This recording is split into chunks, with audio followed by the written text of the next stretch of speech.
Hi, I'm Lannan Thacker with Spartan Controls, and today I'm in the Education Lab to give you a quick overview on what takes place in the Emerson 1400 Valve Technician 1 course. In this course, we discuss the operation and function of valves and actuators. We explore different styles of valves, their major components, different characteristics, types of packing, as well as what applications you would expect to see them in.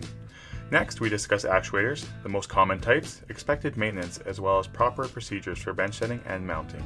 Students will get hands-on experience with the installation and calibration procedures of pneumatic and digital valve positioners. This includes the Fisher 3582, 3610J, and DVC 6000 and 6200 series of valve positioners. In addition to these topics, students will also be exposed to other pneumatic instrumentation, including various generations of I2P transducers and pneumatic trip valves. Thanks for watching, and we hope to see you soon. Start your education journey today at spartancontrols.com/education.